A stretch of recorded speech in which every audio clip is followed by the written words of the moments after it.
ओम गंगणपते नमः। ओम नमः शिवाय। मेरे YouTube चैनल देखने वाले सभी दर्शकों को मेरा प्यार भरा नमस्कार।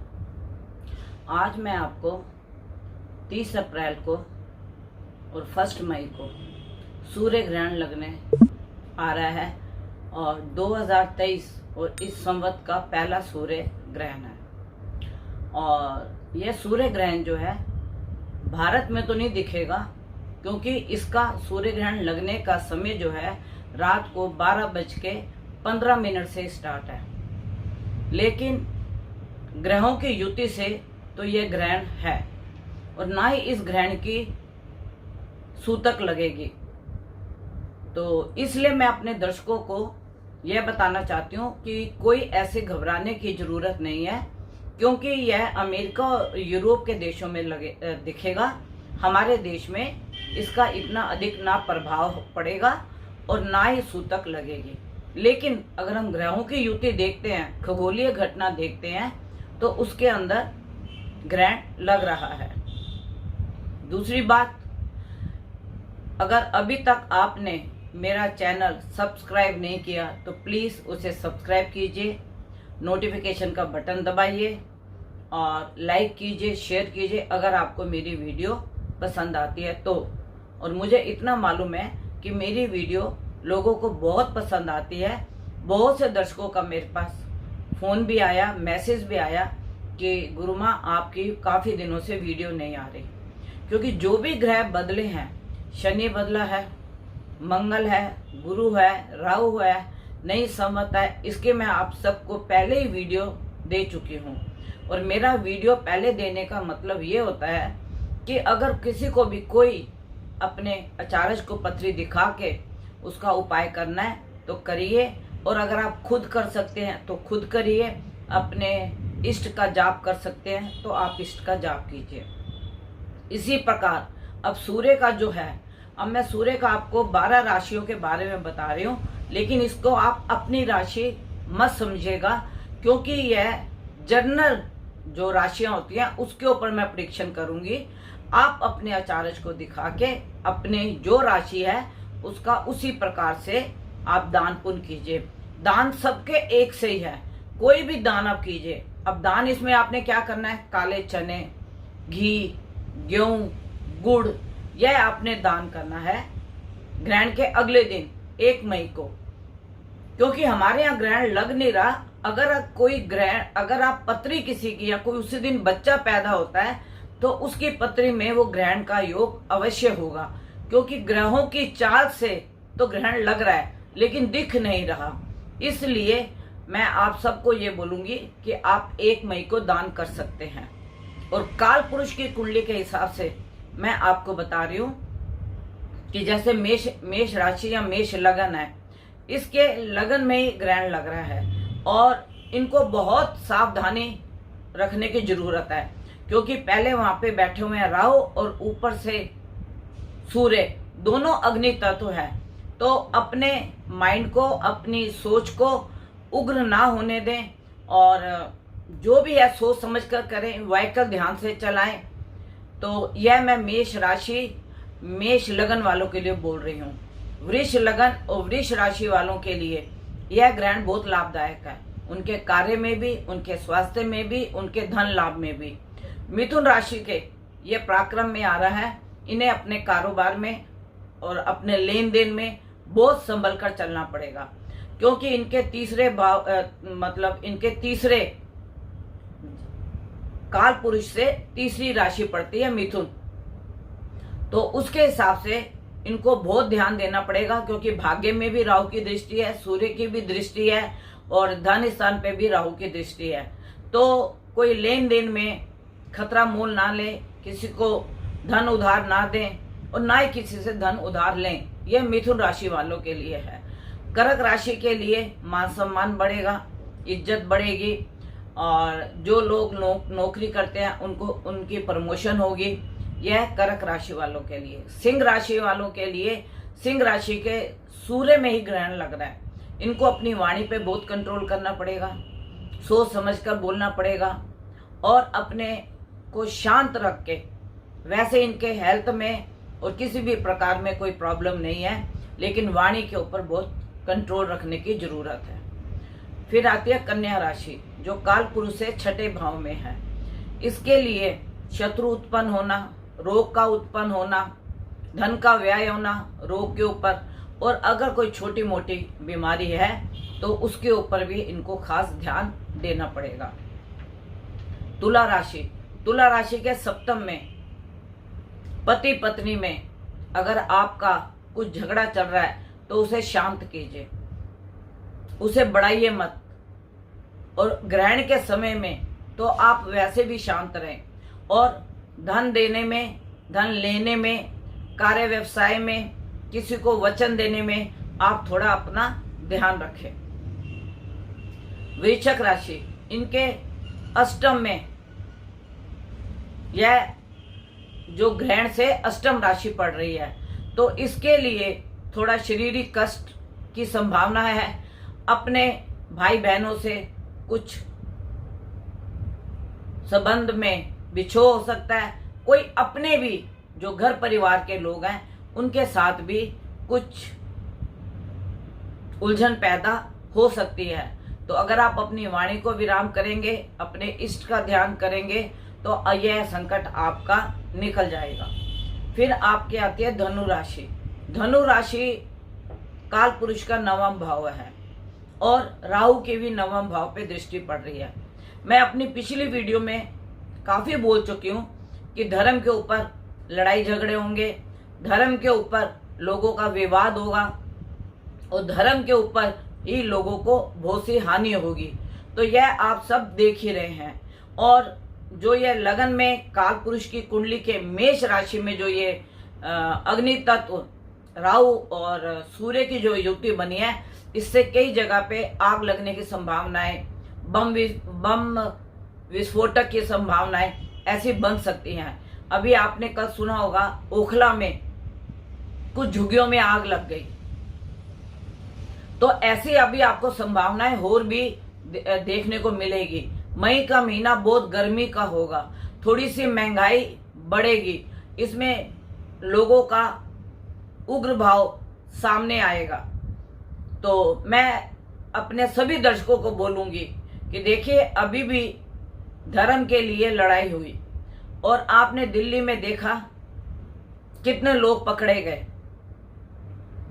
तो मैं आप सब से हाथ जोड़ के विनती करूंगी कि आप इन लड़ाई झगड़ों से दूर रहें, पत्थरबाजी से दूर रहें, बयानबाजी से दूर रहें। मैं अपनी हर वीडियो में हर दर्शक को बोलती हूँ, हर माता पिता को बोलती हूँ कि अपने बच्चों को आप ध्यान से रखें और कोई भी किसी उपद्रव में शामिल ना हो। और जो ये अभी उपद्रव हुआ है हनुमान जयंती के करीब में, आपने देखा ही है दिल्ली में कितना बड़ा उपद्रव हुआ है, और उसका कल भी हमें उदाहरण मिला कि भाईचारे के लिए अब सब लोग इकट्ठे चल रहे हैं। तो आप अपने परिवार, अपने भाई, अपने पति, इन सब लोगों को इन लड़ाई झगड़ों से दूर रखें, क्योंकि अगर आप इस उलझन में फंस गए तो पूरा परिवार संकट का सामना करेगा। और काल पुरुष से मकर राशि 10वां स्थान में जो पड़ती है मकर राशि, उसके लिए मैं आपको बोलूंगी इनको अपने स्वास्थ्य का बहुत ध्यान रखना पड़ेगा। और अभी भी इनका स्वास्थ्य में कुछ गड़बड़ चल रही होगी, कुछ उनको स्वास्थ्य में पेट संबंधी प्रॉब्लम चल रही होगी, तो उसका वो ध्यान रखें, उसका इलाज कराएं। और ऐसा ना हो कि यह ग्रहण के बाद यह उलझन बढ़ जाए। इसके बाद आती है कुंभ राशि। कुंभ राशि के लिए मैं बोलूंगी ये ग्रहण लाभदायक है, क्योंकि ग्रहण से इसकी राशि 11वीं पड़ रही है, और 11वीं जो होती है धनदायक होती है, लाभदायक होती है और संबंधों में अच्छी होती है। सिर्फ इनको अपनी थोड़ी सी सेहत के लिए ध्यान रखना पड़ेगा। फिर आ रही है मीन राशि। मीन राशि 12वें भाव में, ग्रहण के काल पुरुष से 12वें भाव में, तो इनको बहुत सोच समझ कर चलना पड़ेगा। अपमानजनक स्थिति बन सकती है, बिगड़े कार्य बिगड़ सकते हैं। जो कोई किसी कार्य में अगर ये हाथ डाल रहे हैं, देर से हो सकता है, धोखा हो सकता है। यह मीन राशि वालों के लिए है। मैंने 12 राशि वालों के लिए बताया है काल पुरुष की कुंडली के हिसाब से। लेकिन मेरा आप सबसे एक ही निवेदन है, ये ग्रहण का असर सबके ऊपर एक सा पड़ेगा। सूर्य की जो गर्मी होती है वह सबके ऊपर एक सी पड़ती है, किसी पे कम किसी पे अधिक नहीं पड़ती। लेकिन आप अगर अपनी पत्री का अवलोकन अपने अच्छे आचार्य से दिखा के कर सकते हैं और उसका जो भी दान पुण्य हो वह आप कर सकते हैं, क्योंकि अभी 15 दिन के बाद ही चंद्र ग्रहण भी लगने वाला है। एक ही महीने में 2 ग्रहण यह शुभदायक नहीं होते। दूसरी बात, हमारे देश के बॉर्डर के ऊपर हमें हमारी सरकार को बहुत चौकन्ना रहना पड़ेगा। हमारे पुलिस बल के साथ, हमारे मिलिट्री बल के साथ कुछ भी दुर्घटना हो सकती है या कोई भी घातक वार कर सकता है, आतंकवादी घटनाओं के हिसाब से मैं आपको बता रही हूँ। दूसरा, जिनको भी दान करना है सबके लिए दान एक सा है। आप चाहे गुरुद्वारे में, मंदिर में गेहूं दान दीजिए और घी का दान दीजिए जो जलाने के लिए, और काले चने का दान कीजिए, गाय माता को गुड़ खिलाइए। यह सब आप कार्य कर सकते हैं। दूसरी बात, ग्रहण के समय में, ग्रहण के दिन में अगर आप अपने इष्ट का जाप करते हैं, मंत्र का जाप करते हैं, या जो आप डेली मंत्र कर रहे हैं उसका जाप करते हैं, तो आपको उसका रोज के हिसाब से 100% नहीं 1000% आपको लाभ मिलेगा। तो जो ये मेरी ग्रहण की वीडियो थी, ये बहुत से दर्शकों का मेरे पास मैसेज आ रहा था, गुरु माँ आप कोई वीडियो नहीं डाल रहे बहुत दिनों से, क्योंकि मैं आपको अभी भी बता रही हूँ कि जो शनि ने परिवर्तन हो रहा है उसकी वीडियो मैं पहले दे चुकी हूँ, संवत की पहले दे चुकी हूँ, गुरु की बदलने की पहले वीडियो दे चुकी हूँ, राहु परिवर्तन की पहले वीडियो दे चुकी हूँ। मैंने आपको सारी वीडियो पहले दी है। आप मेरे YouTube चैनल गुरु माँ स्वर्णबाला पे जाइए और इन सब वीडियो का अवलोकन कीजिए, और जो उसमें आपको उपाय बताए गए हैं वो आप उपाय कीजिए। बाकी 28 अप्रैल को शनि जो है कुंभ राशि में आ रहे हैं, उसके बाद ये 2 महीने के बाद, 2.5 महीने के बाद फिर ये मकर में आ जाएंगे।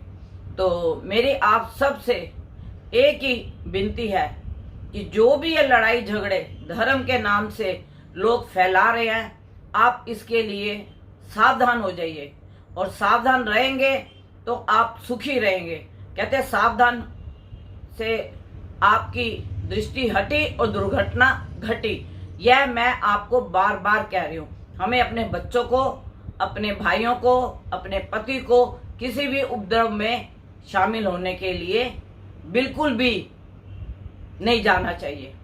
और दूसरी बात ये, जो मेरी अगली वीडियो होगी वो चंद्र ग्रहण के ऊपर होगी, और जो मेरे से कांटेक्ट करना चाहते हैं वह 11 बजे से 4 बजे के बीच में मेरे से कांटेक्ट कर सकते हैं।